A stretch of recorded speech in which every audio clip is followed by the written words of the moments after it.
那天傍晚，山里刚下过一阵雨，石阶还湿住，竹叶上的水珠一滴一滴往下落，院子里有一股淡淡的泥土气。我跟着漂朋克从后山走回来，看他把柴放在屋檐下，拍了拍手上的灰，像什么都没做过一样，只是安安静静坐到门边那张旧竹椅上。我站在一旁，心里却一直翻着白天看见的东西。白天我下山，路过一间武馆，里面一群人练拳，吼声很大，出手很快，拳脚一阵一阵地打在沙包上，砰砰作响。我本来看得很有兴致，可看久了，不知道为什么，心里反而越来越空。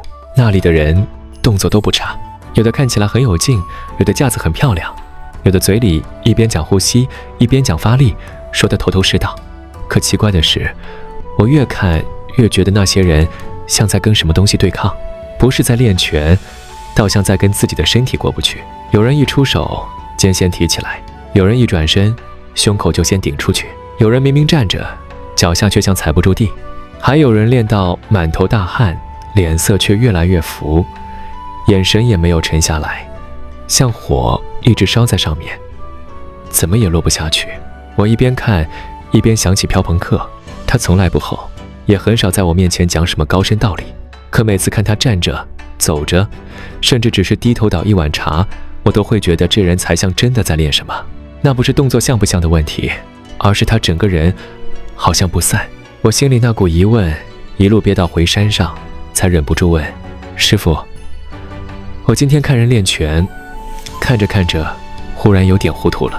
漂朋克抬眼看我一眼，没说话。我蹲到门边，望着院子里还没乾的水痕，慢慢说，为什么有些人拳越练越多，整个人反而越紧？为什么有些人动作很熟，可站在那里还是让人觉得不稳？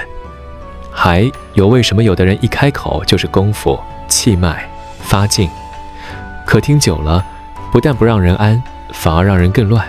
我停了一下，低声问，太极练到最后到底是在练什么？漂朋克听完没有立刻回答，他只是伸手拿起一旁的茶壶，把昨晚剩下的冷茶倒进地里，再重新冲了一壶热的。水声很轻，茶烟慢慢往上升。他看着那道白雾，过了一会儿才开口，阿川，你今天不是在问拳？他把茶递给我，淡淡道，你是在问为什么有些人越活越用力，却越活越不像自己？我愣了一下，没接上话。漂朋克看着雨后的天色，声音不高，却像慢慢落下来的水，一点一点渗进土里。现在很多人一辈子都在往外用力，年轻时怕输就拼命往前冲，中年时怕倒就拼命把自己撑住，再往后身上开始痛，心里开始累，才发现自己好像从来没有真正站稳过。所以你今天问的看起来是在问拳，实际上不是拳的问题，是人先乱了。人一乱，学什么都容易走偏，学拳会变成逞强，学呼吸会变成做作，连养生都可能养成焦虑，因为里面那个根本没有先放好。什么叫没放好？就是眼睛一直往外找，脑子一直往上转，胸口一直往前顶，脚底却始终没真正踩下去。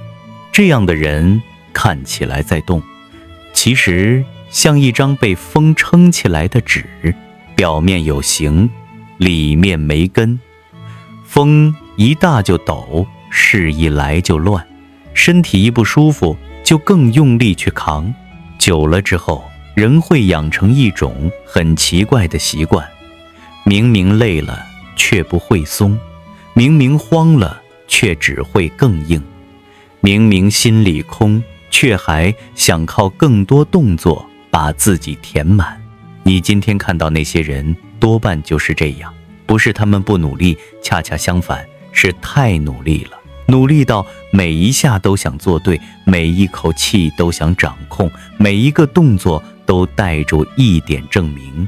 可真功夫不是这样练出来的，真正的太极，第一步不是教你把手打出去，而是教你把人收回来。你记住一句话：拳若先在手上容易假，攻若不回到身上容易散。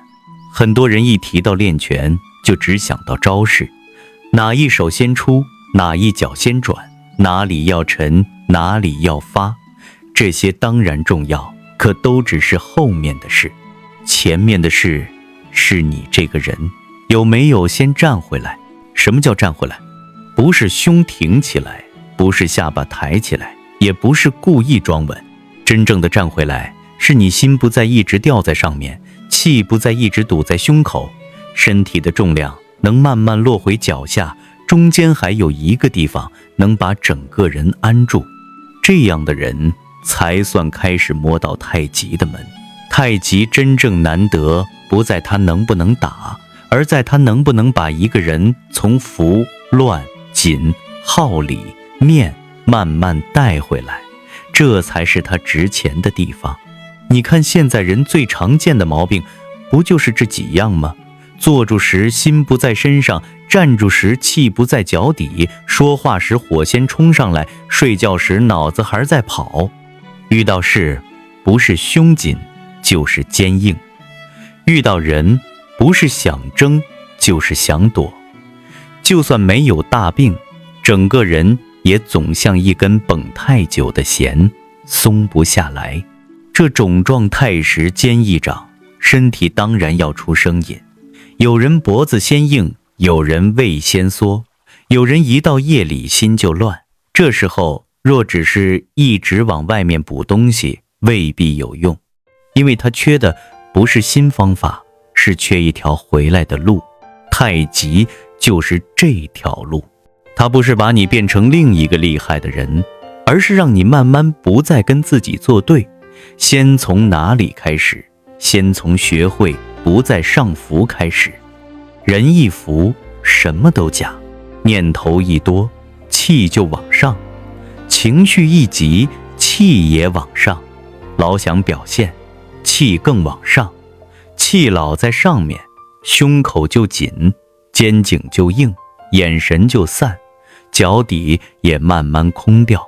所以看一个人，不必先看他拳多漂亮，先看他站着时，呼吸有没有在身上，说话时声音是不是飘在喉头，转身时力是不是先跑到肩膀上，这些都藏不了。真正的落，不是压低，不是死蹲，而是放。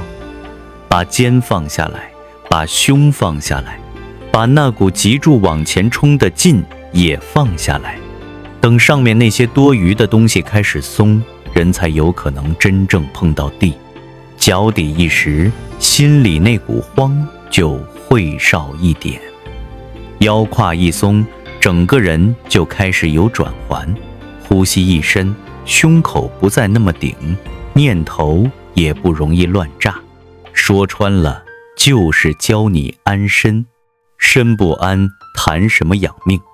所以太极里最难学的一个字，不是发，也不是打，是柔。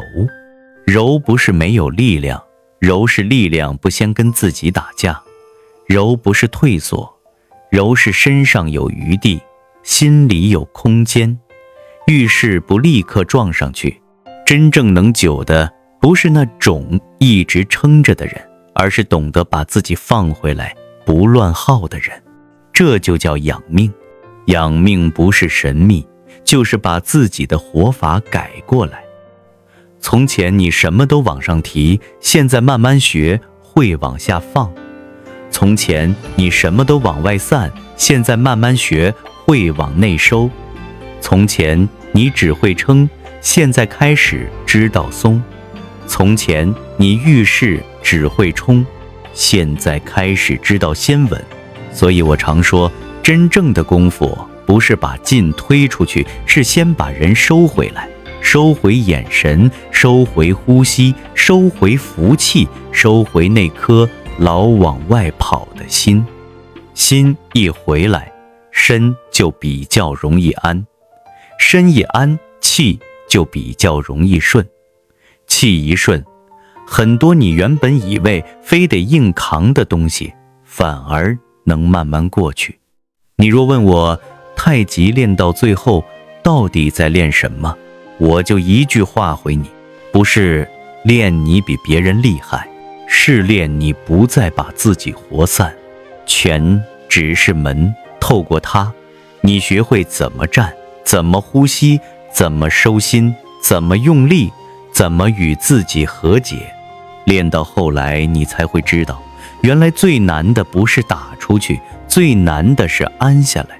而一个人若能安下来，很多东西才养得住，神养得住，气养得住，身养得住，这条命也比较不会白白耗掉。这就是我说的太极，不是逞强，是安身养命。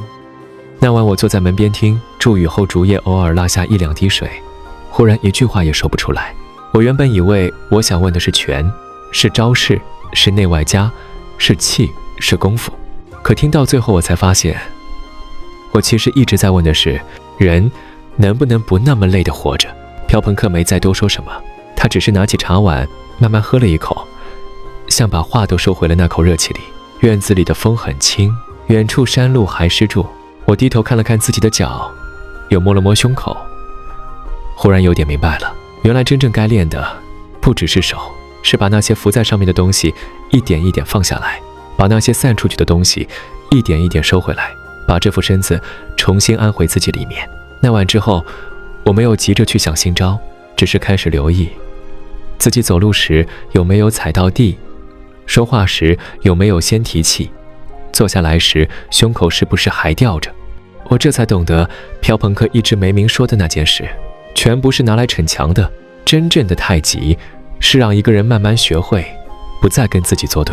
而人一旦不再跟自己作对，身就有地方安，气就有地方住，这条命才有可能慢慢养回来。